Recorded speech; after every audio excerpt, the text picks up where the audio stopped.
Channel स्वागत है आप लोगों का मेरे चैनल में। सो गाइस, आज की वीडियो बहुत ज़्यादा इंपॉर्टेंट होने वाली है। हम कुछ एक इंपॉर्टेंट सेक्टर पे एंड फैक्टर्स पे बात करने वाले हैं। फिलहाल तो मार्केट में अगर बुलिश बन रहे हैं ना, तो काफ़ी लोगों की एक स्मेल आप ये कह सकते हो कुछ ऐसी ही देखने को मिलती है। ठीक है, आप ये कह सकते हैं। अब जैसे ही बता दूँ कि निफ्टी आज के दिन 0.28% तक की तेजी के साथ देखने को मिला। कल के दिन भी निफ्टी में एक अच्छा खासा माहौल बना हुआ था, मतलब बहुत अच्छी एक एक आप कह सकते हो मूवमेंट बना हुआ था। ग्लोबल ब्रोकरेज फर्म, जो कि आप लोगों को पता है, जिसका नाम आप लोग जानते हैं मॉर्गन, मतलब मैं आपको बता देती हूँ जिसका नाम है मॉर्गन स्टैनली। उन्होंने दो स्टॉक्स पे थोड़ा सा बाइंग रेटिंग दिया। कौन सा है? जोमेटो है और पीबी फिनटेक है। यार, जोमेटो में अगर बात की जाए तो आज के दिन काफ़ी अच्छी रैली देखने को मिल रही है। एंड जोमेटो ने जब से ब्लिंकिट को अपने अंदर करा है ना 2022 से, तब से इसके अंदर काफ़ी अच्छा प्रदर्शन देखने को मिला है। इसका बिजनेस उल्टा स्ट्रांग ही हुआ है। मॉर्गन स्टैनली ने कहा है कि तेज रेटिंग के बावजूद हम भारत के इंटरनेट स्टॉक पर अभी भी बुलिश व्यू बनाए रखे हैं, क्योंकि ये इंटरनेट से भी काफ़ी ज़्यादा अच्छा प्रदर्शन दिखा रहे हैं ये दोनों स्टॉक्स।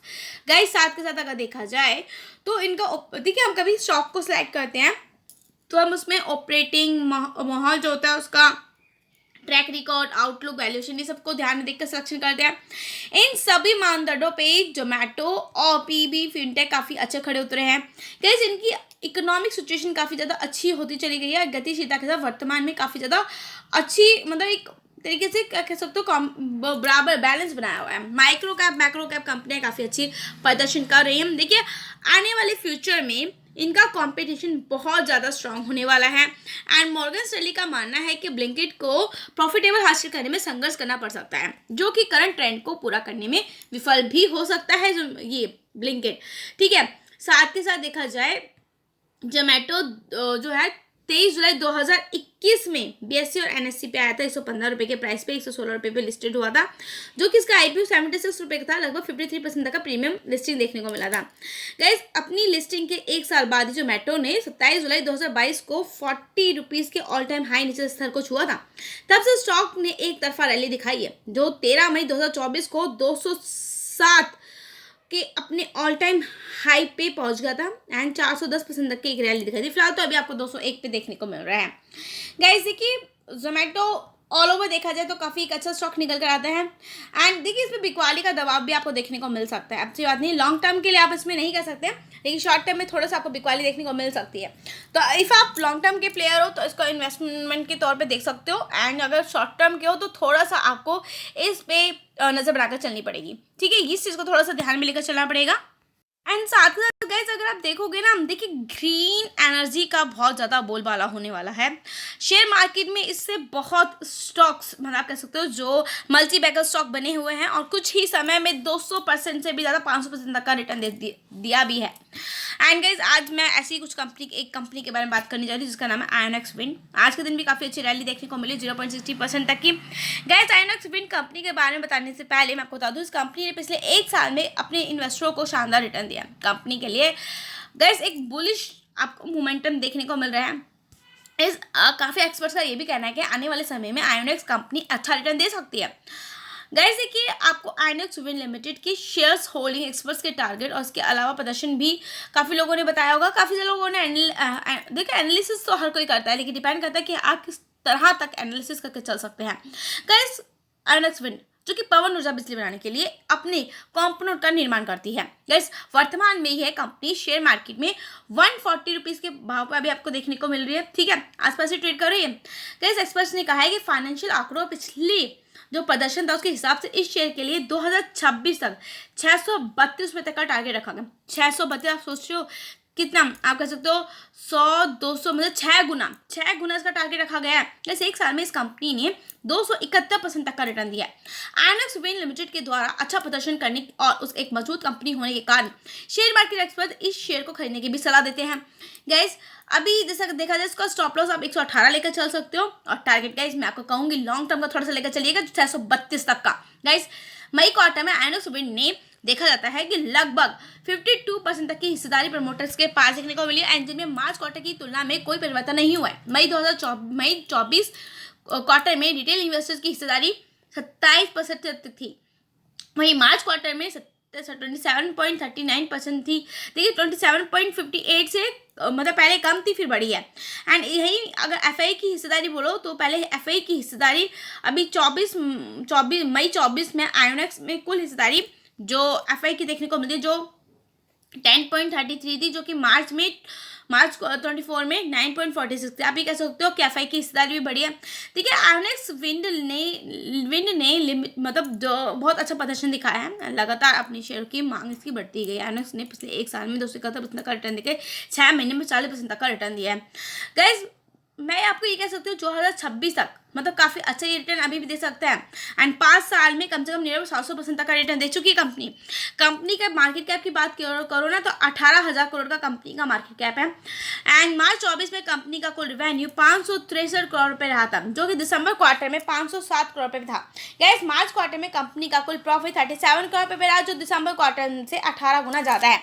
तो गैस मैं आपको ये कहूँगी कि आइनॉक्स विंड को थोड़ा सा बड़ा लेवल पर लेकर चल सकते हैं।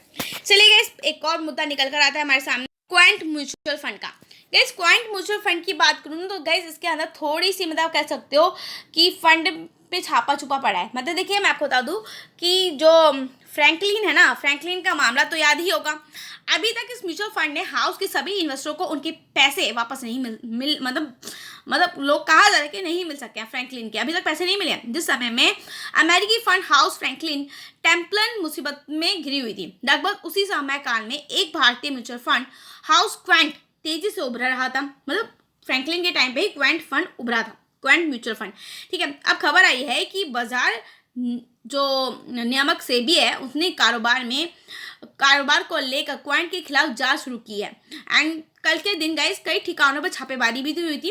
ऐसे में शंका है कि सवाल दोनों उठते हैं कि अगर क्वांट का हाल भी फ्रैंकलिन टेम्पलन की तरह होता है तो उसके इन्वेस्टरों के पैसे कैसे वापस मिलेंगे।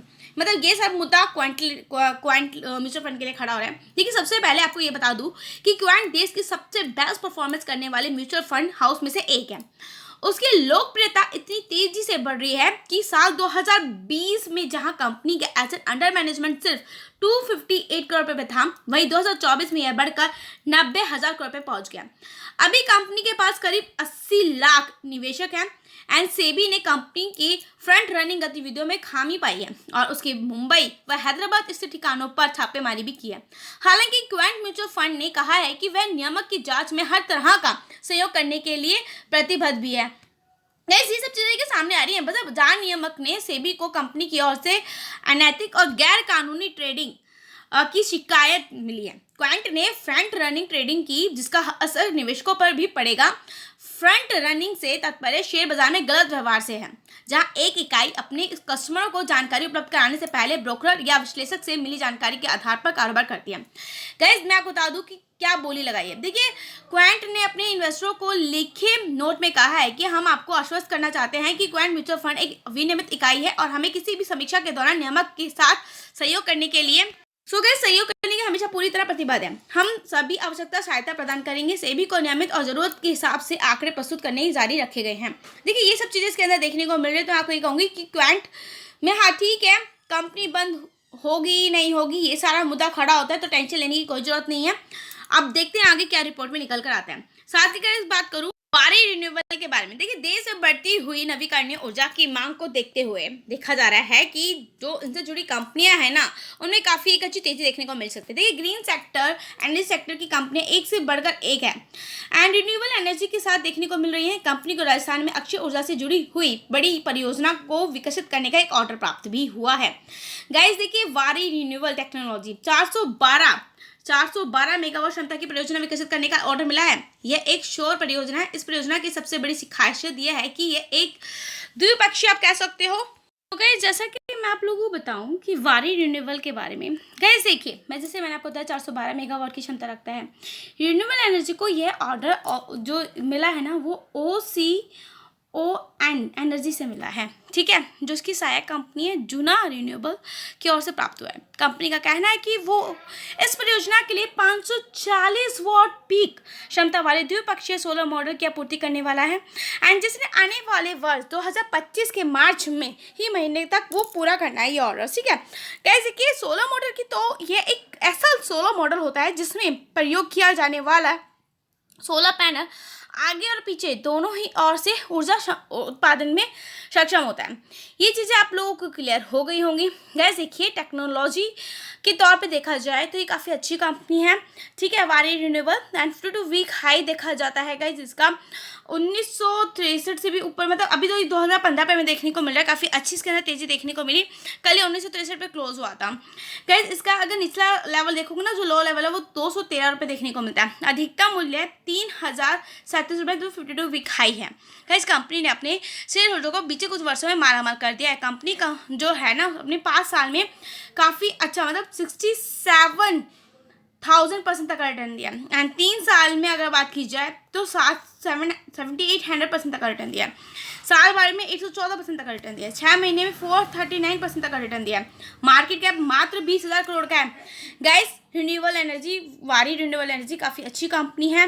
देखिए, हाँ, पहले बीच में इसके लिए बातचीत काफ़ी ज़्यादा चली थी कि स्टॉक में क्या हो सकता है, क्या नहीं हो सकता है। इनकम भी अगर आप देखोगे तो 345% से बड़ी है। एंड बाद में कंपनी का आय भी बढ़कर 274 करोड़ रुपये हो गया था। इससे पहले कंपनी की जो आय थी लगभग 15% गिरावट के साथ दर्ज की गई थी। वैसे इस प्रकार कंपनी ने बताया है कि 4th क्वार्टर में कंपनी ने काफ़ी अच्छे रिटर्न्स एंड नंबर्स जारी करे हैं, दर्ज करे हैं, ठीक है। ये हमें वारी रिन्यूएबल के अंदर हमें देखने को मिलती है ये सारी चीज़ें गाइज। तो मैं आपको ये कहूँगी, थोड़ा सा आप इसको रडार लेवल पे लेकर चल सकते हैं। चलिए गाइज, बात करते हैं एक और स्पेशल मुद्दे पे, जो कि ग्रीन हाइड्रोजन पे नजर आता है। गाइज, मौजूदा समय में ग्रीन अमोनिया की उत्पादन क्षमता 5.5 लाख टन प्रति वर्ष थी, जिसे मोड 2A के तहत मतलब संशोधित करके 7.5 लाख टन प्रति वर्ष में उसको चेंज कर दिया गया था, उसके लक्ष्य को, ठीक है गाइस। देखिए, ग्रीन निमोनिया के एलोकेशंस में साल भर में 2 लाख टन की वृद्धि की जाएगी। एंड देखा जा रहा है कि भारत सरकार का ग्रीन हाइड्रोजन की तरफ ज़्यादा ध्यान है, एक लक्ष्य बना हुआ है, एक टारगेट बना हुआ है, जिससे कि भारत में ऊर्जा की पूर्ति करने के लिए इसका एक आयात ना करना पड़े, ठीक है, मतलब बाहर से ऊर्जा का कोई आयात ना करना पड़े। 2047 तक भारत सरकार ने ग्रीन हाइड्रोजन के उत्पादन और भंडारण में भारत को आत्मनिर्भर बनाने का एक लक्ष्य रखा है। 2050 तक कार्बन मुक्त ऊर्जा उत्पादन का एक लक्ष्य रखा गया है। सो गाइस, आप खुद ही सोच सकते हैं इन सब चीज़ों के अंदर, जब अगर ऐसी चीज़ें होंगी देखिए जिसमें आप इन्वेस्ट करके चल सकते हो। नेशनल ग्रीन हाइड्रोजन मिशन के द्वारा आयोजित किए गए 22 जून को एक प्रोग्राम में ministry of new and renewable energy के द्वारा कहा गया था कि ग्रीन अमोनिया के आवंटन में, एलोकेशन में आवश्यकताओं को देखते हुए वृद्धि करना चाहते हैं, जिसके लिए आप ये कह लीजिए, मतलब मैं आपको ये बता दूं कि जिसके लिए उन्होंने कहा है कि वे 2030 तक ग्रीन हाइड्रोजन के उत्पादन में लगभग 50 लाख टन, कितना 50 लाख टन प्रति वर्ष तक बनाना चाहते हैं। मौजूदा समय में ग्रीन अमोनिया की उत्पादन क्षमता 5.5 लाख टन प्रति वर्ष है, जिसे मोड कर दिया गया है 2A में, ठीक है। 7.5 लाख टन के अंदर मतलब चेंज करने पे बात चल रही है गाइस। ये चीज़ें धीरे धीरे तो होती ही रहेंगी। तो ग्रीन हाइड्रोजन से रिलेटेड कंपनियों को जरूर अपने रडार लेवल एंड पोर्टफोलियो में शामिल जरूर रखिएगा। देखिए, 4 जनवरी 2023 को देश में राष्ट्रीय हरित हाइड्रोजन मिशन को 2029 से लेकर 2029 से लेकर 30 तक की शुरुआत की गई थी, जिसके लिए कुल 19,744 करोड़ रुपए के बजट को एलोकेटेड किया गया था। देश में ग्रीन हाइड्रोजन और ग्रीन अमोनिया की उत्पादन क्षमता और देश में ग्रीन फ्यूल को प्रमोट करने के लिए केंद्र सरकार ने 4 जनवरी 2023 को देश में राष्ट्रीय हरित हाइड्रोजन मतलब ग्रीन हाइड्रोजन मिशन को लॉन्च किया था। 2029 से 30 की शुरुआत की गई थी, जिसके लिए कुल मिलाकर 90,744 करोड़ तक का एक बजट, मैंने बताया ना, कोई चीज़ें रखी गई थी। तो मैं आपको ये कहूँगी इसको थोड़ा सा रडार लेवल पर लेकर चलिए, क्योंकि सरकार का ध्यान ज़्यादातर इस पे ही बना हुआ है। सरकार का मानना है कि अगर ग्रीन हाइड्रोजन से मतलब हमारी चीज़ें बहुत ज़्यादा सुधर सकती हैं, देश के अंदर हमारा इंडिया काफ़ी अच्छा ग्रो कर सकता है, ठीक है। तो ग्रीन हाइड्रोजन पे मैंने पहले भी आप लोगों को वीडियो बनाई है, उसमें NTPC एजेंसी ये सारे कंपनीज के बारे में बताया। चलिए बात करते हैं एक और कंपनी के बारे में, MIC इलेक्ट्रॉनिक लिमिटेड। 5% का आपको सही लगता हुआ देखने को मिल रहा है गाइस अगर मैं इस कंपनी के बारे में बात करूँ तो इसके अंदर निवेशक टूट पड़े हैं। देखिए एमआईसी इलेक्ट्रॉनिक लिमिटेड के शेयर में पिछले कुछ ट्रेडिंग से सेशन से काफ़ी ज़्यादा खरीदारी देखने को मिल रही है। अपर सर्किट पे अपर सर्किट लगता हुआ देखने को मिल रहा है इस स्टॉक के अंदर। तो एमआईसी इलेक्ट्रॉनिक स्टॉक काफ़ी अच्छा स्टॉक है। इसके ऊपर मैंने आप लोगों के लिए ना पहले भी वीडियो बनाई हुई है और मैंने जिसमें उसके बारे में बहुत ज़्यादा जानकारी आप लोगों को दी है, जिसमें मैंने आपको बताया कि 52 वीक हाई एक नया इसने बनाया था एंड पिछले 6 मंथ में इसने 100% तक का रिटर्न दिया है एंड इस कीमत में मतलब काफ़ी अच्छी एक तेज़ी देखने को मिली है। पिछले 1 साल के अंदर 200% तक का ये स्टॉक रिटर्न दे चुका है। गैस एक्चुअली में एमआईसी इलेक्ट्रॉनिक लिमिटेड को उत्तर रेलवे जोन की फिरोजपुर डिवीजन से 30495,149 रुपए का एक नया ऑर्डर हासिल हुआ है। फिरोजपुर मंडल के प्रमुख स्टेशनों के लिए कोच मार्गदर्शन डिस्प्ले पोर्ट की आपूर्ति शामिल है। इसके अलावा एमआईसी इलेक्ट्रॉनिक्स को हप्पा स्टेशन पर WUK PF1 CGDB और IPIS सिस्टम कार्य के लिए ऑर्डर मिला है। यह पश्चिम रेलवे क्षेत्र के राजकोट डिवीजन के लिए पूरा किया गया है। गाइस साथ के साथ देखा जाता है कि कंपनी ने मजबूत क्वार्टर में पेश किए गए हैं। क्वार्टर 4 के अंदर कंपनी का रिवेन्यू 22 करोड़ रुपए रहा, जो कि सालाना 674% की वृद्धि है। कंपनी का ऑपरेटिंग प्रॉफिट भी देखा जाता है कि 6 करोड़ रुपए तक बढ़ा है, जबकि कंपनी का पैट 49 करोड़ रुपए बढ़ा है, जो साल दर साल 100% तक का रिटर्न दे चुका है। कैसे अगर कंपनी के कारोबार के बारे में आपसे बात करूँ ना, तो ये कंपनी एक मतलब लगा लीजिए इलेक्ट्रॉनिक प्रकाश बनाती है। एलईडी आप कह सकते हो, प्रकाश समाधान के निर्माण में सक्रिय है। कंपनी वीडियो और एनिमेशन डिस्प्ले और टेक्स्ट और ग्राफिक डिस्प्ले की विकास, उत्पादन और बिक्री में लगी हुई है। यह किराए या लीज के लिए विभिन्न प्रकार की इंडोर और आउटडोर वीडियो दीवारें भी प्रोवाइड करती है। तो गाइस हो ही ना काफ़ी अच्छी कंपनी, क्यों ना इसमें अपर सर्किट लगे, रीज़न ही यही है अपर सर्किट लगने का। चलिए अब बात करते हैं न्यू कंपनी की, जो कि एक्जिकॉम टेलीकॉम है। फिलहाल तो इसके अंदर आज के दिन प्रॉफिट बुकिंग देखने को मिल रही है एक्जिकॉम में। गाइस आपको बता दूं कि इस कंपनी को एक इलेक्ट्रॉनिक वाहनों को चार्जिंग का एक काम मिला है। 4 दिन में ये स्टॉक काफ़ी ज़्यादा रॉकेट बन चुका है। देखिए इलेक्ट्रॉनिक वाहन बनाने वाले चार्जर निर्माता कंपनी एक्जिकॉम टेली सिस्टम के शेयर कल के दिन काफ़ी अच्छे थे, जिसकी वजह से आप कह सकते हो 14% तक चढ़े थे ये स्टॉक। और आज के दिन इसके अंदर प्रॉफिट बुकिंग आ गई 422 पे 424 पे आ गया, जो कि कल के दिन हमें 446 पे देखने को मिल रहा था। गाइस इनफैक्ट तो उसने 461 का एक हाई भी नया बनाया था। आज के दिन इसका 452 का हाई हमें देखने को मिलता है। गाइस कल के दिन भी इसमें एक प्रॉफिट बुकिंग आई थी। देखिए 2024 में 170 रुपये पे ट्रेड कर रहे थे और देन अब मार्च में 2024 में, ठीक है, मार्च के टाइम पे 170 रुपये था और देखिए अब एंड पिछले 13 कारोबारी दिनों से एक्जिकॉम के शेयर ने 251 का एक निचला स्तर और आज 84% तक बढ़ गया और ये 142 रुपये के प्रति शेयर के अपने इश्यू प्राइस से भी दोगुना हो चुका है। गाइस इतनी जल्दी बता रही हूँ ना आप लोगों को, क्यों? क्योंकि मुझे लगता है वीडियो को लंबी नहीं करना है, ताकि आप लोगों को क्यों जल्दी से इनकी इन्फॉर्मेशन मिल जाए। देखिए एक्जिकॉम टेली सिस्टम काफ़ी अच्छी कंपनी है, ठीक है। इसकी रणनीति समझदारी में प्रवेश करने के बाद ही स्टॉक में 40% तक की बढ़ोतरी देखने को मिली है। इस समझदारी में जर्मन की कंपनी हैब्जेक्ट का इंटरचार्जर प्लेटफॉर्म शामिल है, जिसे ईवी ड्राइवरों के लिए पॉइंट ढूंढने और चार्ज करना आसान हो जाएगा। गाइस अब देखिए इसके लिए जो ड्राइवर है उसको जो तो चार्ज करना वो तो चार्ज कर सकेंगे ही। हाँ, एक्जिकॉम भारत की सबसे बड़ी ईवी चार्जिंग कंपनी है, जो कि क्रिटिकल आप ये कह सकते क्रिटिकल सॉल्यूशन निर्माता कंपनी है। यह ऐसी है जो डीसी चार्जर दोनों सेगमेंट में कई उत्पादों के साथ ईवी चार्जर प्राइस चेन में मौजूद है। इसका कारोबार भारत, दक्षिणी पूर्व एशिया, यूरोप और मध्य पूर्व तक फैला हुआ है। यह कंपनी 70,000 से भी अधिक चार्जर स्थापित करने के लिए ही ग्लोबल ईवी चार्जिंग आउटलुक को साइज देने में सबसे आगे देखने को मिलती है। सो आई होप चीज़ें क्लियर हो रही हैं। हबजेक्ट की बात करें तो यह एक इलेक्ट्रॉनिक वाहनों की चार्जिंग को आसान बनाता है। इसका इरोमिंग प्लेटफॉर्म किसी भी नेटवर्क की परवाह किए बिना चार्जिंग इंफ्रा तक मानकीकृत पहुंच प्रदान करने के लिए एक मूल उपकरण ये सब चीज़ें मतलब प्रोवाइड कराता है, जो कंपोनेंट्स होते हैं। ई मोबिलिटी सेवा को जोड़ता है। हबजेक्ट ने 63 देशों और 4 महाद्वीपों में 7,25,000 से भी अधिक चार्जिंग पॉइंट लगाए हैं। 2250 से भी अधिक B2B पार्टनर्स को जोड़ा है। इसी के साथ इलेक्ट्रॉनिक्स वाहनों के लिए दुनिया का सबसे बड़ा ई मोबिलिटी चार्जिंग नेटवर्क भी स्थापित किया है इसने। सो गाइज मैं आपको ये कहूँगी एक्जिकॉम टेली सिस्टम बहुत अच्छी कंपनी है। और देखिए मैंने बहुत इंपॉर्टेंट खबरें आप लोगों को इस वीडियो में दी हैं, तो इसलिए पूरा वीडियो को वॉच करिएगा, स्किप मत करिएगा, नहीं तो कोई भी इंपॉर्टेंट इन्फॉर्मेशन आप लोगों की मिस हो सकती है। सो गाइज चैनल पर नए हैं तो लाइक एंड सब्सक्राइब करना मत भूलिए। Good bye guys, thank you, मिलेंगे नेक्स्ट वीडियो में।